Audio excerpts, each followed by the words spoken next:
Assalamualaikum warahmatullahi wabarakatuh. Berbagai kisah penuh hikmah yang dialami umat di masa lampau banyak dikisahkan dalam Al-Quran, dan banyak kisah yang memberikan peringatan kepada kita sebagai umat Islam agar tidak tergelincir. Banyak juga kisah yang memberikan pelajaran berharga bagi kita agar terus-menerus menjaga keimanan sampai maut datang menjelang, seperti halnya kisah Ashabul Kahfi. Kisah Ashabul Kahfi tersebut adalah beberapa pemuda yang tidur lama sekali di gua karena menghindari penguasa yang zalim. Kemudian mereka terbangun sampai penguasa telah berganti. Kisah Ashabul Kahfi terdapat dalam Al-Quran surat Al-Kahfi dari ayat ke-9 sampai ayat ke-26. Turunnya ayat tersebut adalah saat Rasulullah SAW ditanya oleh beberapa orang Yahudi. Yahudi tersebut penasaran dengan kenabian Rasulullah Muhammad SAW, apakah benar atau tidak dengan turunnya wahyu kepadanya. Sehingga mereka orang Yahudi bertanya kepada Nabi untuk menceritakan 7 pemuda yang mengasingkan diri demi mempertahankan keimanan dan keyakinan kepada Allah Subhanahu wa Ta'ala.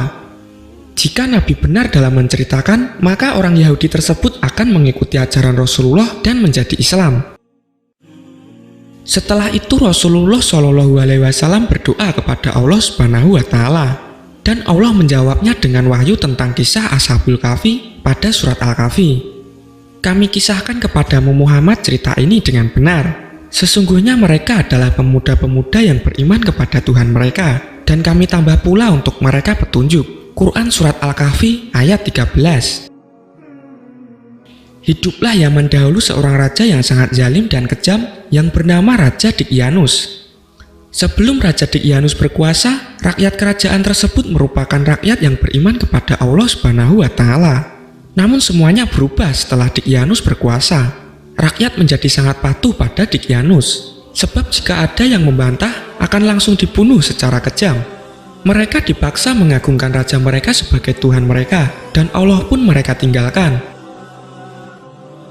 Namun berbeda dengan rakyat kebanyakan yang menjadi patuh kepada raja zalim itu, ada 7 pemuda yang menentang kekuasaan zalim Raja Dqyanus. Dan kami meneguhkan hati mereka di waktu mereka berdiri. Lalu mereka pun berkata, Tuhan kami adalah Tuhan seluruh langit dan bumi. Kami sekali-kali tidak menyeru Tuhan selain Dia. Sesungguhnya kami kalau demikian telah mengucapkan perkataan yang amat jauh dari kebenaran. Quran Surat Al-Kahfi ayat 14.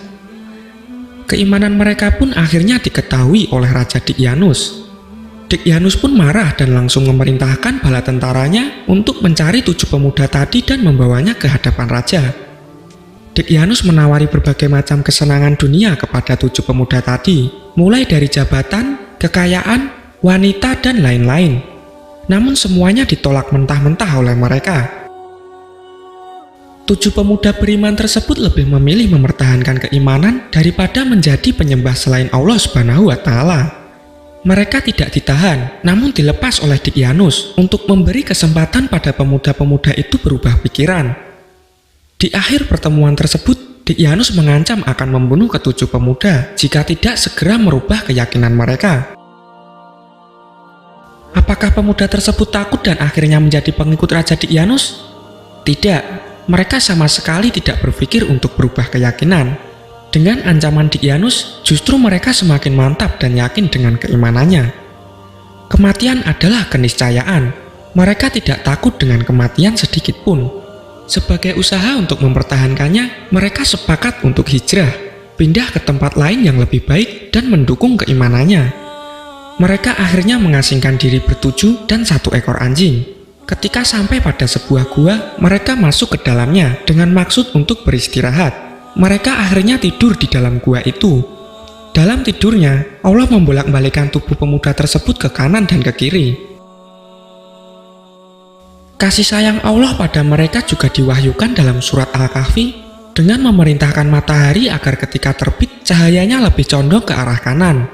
Sementara pada saat terbenam, agar sinarnya meninggalkan dari kiri, sehingga mereka tidur sangat lelap sekali.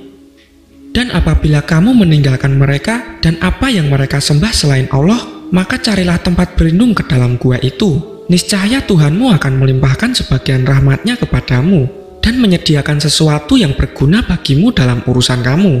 Quran Surat Al-Kahfi ayat 16. Dan kamu akan melihat matahari ketika terbit, condong dari gua mereka ke sebelah kanan, dan bila matahari terbenam menjauhi, mereka ke sebelah kiri, sedang mereka berada dalam tempat yang luas dalam gua itu. Itu adalah sebagian tanda-tanda dari kebesaran Allah. Barang siapa yang diberi petunjuk oleh Allah, maka dialah mendapat petunjuk. Dan barang siapa yang disesatkannya, maka kamu tidak akan mendapatkan seorang pemimpin pun yang dapat memberi petunjuk kepadanya. Quran Surat Al-Kahfi ayat 17.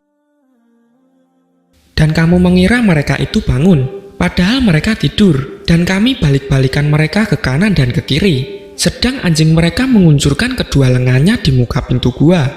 Dan jika kamu menyaksikan mereka, tentulah kamu akan berpaling dari mereka dengan melarikan diri. Dan tentulah hati kamu dipenuhi oleh ketakutan terhadap mereka. Quran Surat Al-Kahfi ayat 18. Di tempat lain, Raja Dikyanus sangat murka karena kepergian 7 pemuda beriman tersebut dan memerintahkan seluruh rakyat mencari 7 pemuda beriman itu. Raja juga mengiming-imingi rakyat dengan hadiah yang sangat besar bagi siapa yang berhasil menemukannya. Ternyata meskipun seluruh rakyat mencari, tidak satu pun berhasil menemukannya. 7 pemuda itu istirahat dengan tenang di dalam gua. Mereka tidak merasa sama sekali jika istirahat tidur mereka sangat lama, yakni 390 tahun. Mereka merasa hanya tidur dalam sekejap mata saja. Namun mereka benar-benar selamat dari terkaman Raja Dikyanus. Mereka bangun dari tidurnya saat kekuasaan telah berganti, di mana negeri telah dipimpin oleh raja yang memberikan kebebasan pada rakyatnya dalam hal keimanan. Karena rasa lapar yang amat sangat, mereka menjadi bertanya-tanya, sebenarnya kita tidur berapa lama? Antara satu pemuda dengan pemuda lainnya saling memberikan pendapat tentang berapa lama mereka tidur, dan hanya Allah lah yang tahu berapa lama mereka tidur. Dan demikianlah kami bangunkan mereka, agar mereka saling bertanya di antara mereka sendiri. Berkatalah salah seorang di antara mereka, sudah berapa lamakah kamu berada di sini? Mereka menjawab, kita berada di sini sehari atau setengah hari. Berkata yang lain lagi, Tuhan kamu lebih mengetahui berapa lamanya kamu berada di sini. Maka suruhlah salah seorang di antara kamu untuk pergi ke kota dengan membawa uang perakmu ini. Dan hendaklah dia lihat manakah makanan yang lebih baik. Maka hendaklah ia membawa makanan itu untukmu. Dan hendaklah ia berlaku lemah lembut. Dan janganlah sekali-kali menceritakan halmu kepada seorang pun. Quran Surat Al-Kahfi ayat 19. Salah satu pemuda tersebut pergi keluar gua berniat untuk membeli makanan. Sepengetahuan pemuda itu masih merasa berada di zaman Raja Dikyanus, sehingga dia berjalan dengan hati-hati. Ketika sampai di pasar dan hendak membayar makanan, pedagang makanan terheran-heran dengan bentuk uang yang diberikan pemuda itu. Pedagang makanan pun akhirnya memanggil pengawas pasar dan berharap akan menyelesaikan persoalannya. Pengawas membawa pemuda itu ke hadapan raja dan pemuda itu akhirnya menceritakan asal-usulnya. Betapa terkejutnya raja dengan kisah yang diceritakan oleh pemuda beriman itu. Dan raja menceritakan bahwa Raja Dikyanus yang bengis telah mati pada 309 tahun yang lalu. Istana kerajaan menjadi hening dan penuh haru dengan adanya pemuda beriman yang telah mempertahankan keimanannya dari raja yang kejam dan bengis dan sekarang berada di tengah-tengah mereka. Pemuda itu mengajak semua orang agar terus beriman kepada Allah Subhanahu wa Ta'ala dan jangan sekali-kali tunduk pada selain Allah. Raja yang soleh mengajak para pemuda untuk pindah ke istana, namun 7 pemuda Ashabul Kahfi menolak dengan halus dan lebih memilih tinggal di gua. Hingga akhirnya Allah mewafatkan ke-7 pemuda tadi. Demikian kisah Ashabul Kahfi yang penuh hikmah.